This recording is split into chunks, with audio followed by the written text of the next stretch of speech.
boy, if my kids ever done this, I would have beat them. Yes, But you would have.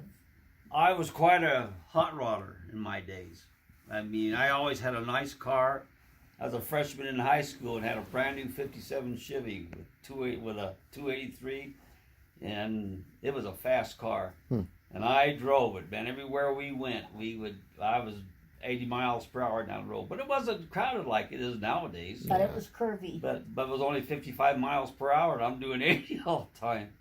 But we were coming back from a game, and the principal had just bought a brand new '57 Mercury. Really fancy car with a big engine and all that. And he had like 3 teachers with him. And we had went to a game in Montrose, I think it was.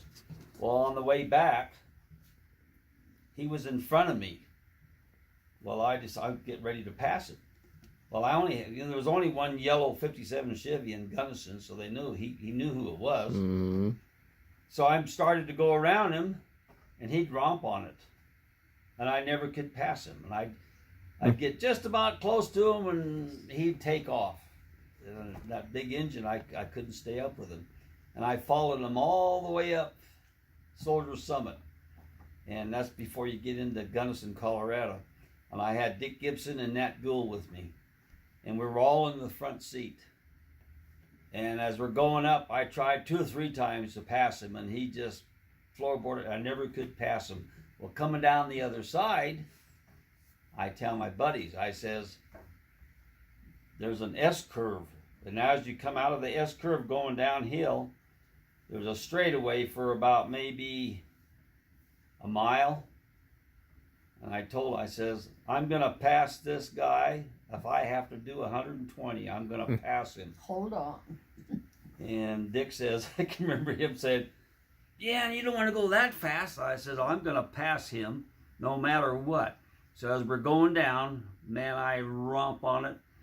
And I'm doing about 80, 90. And we're about halfway down that mountain. And he pushes on the gas. And I can't go around him. But I keep going. We had it right on 120 miles per hour going downhill. Well, you get down to the bottom, there's a heck of a curve, man, and there's a river right there. And it's small, you know.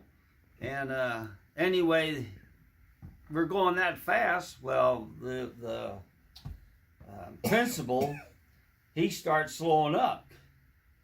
Well, when he slows up, I went around him and laid on the horn, you know, and just passed him up.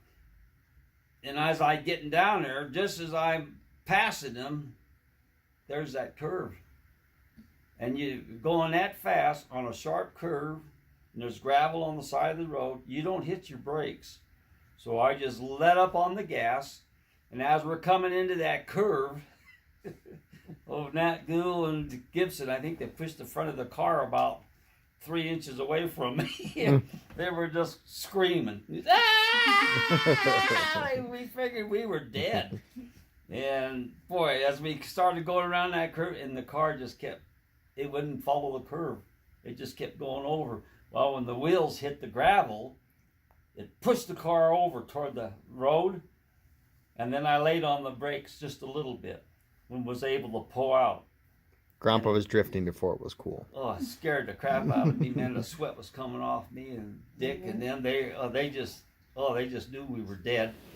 And I slowed up, and probably at that time, probably down to about 70. And I just kept going up the mountain, and it's all uphill. Once you get down to the bottom, it's all uphill again. And we kept saying, do you see them? Do you see them behind us? I wonder if they made that curve.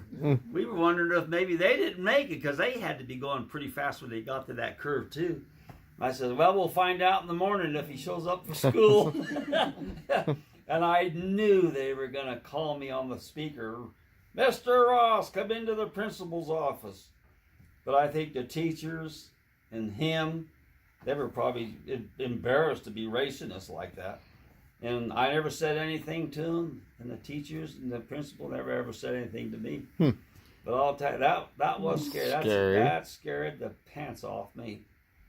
But you didn't thought it was going to. Oh, I made up my mind. I was going to pass Kim if I had to take that corner at 120. That's crazy. Gee.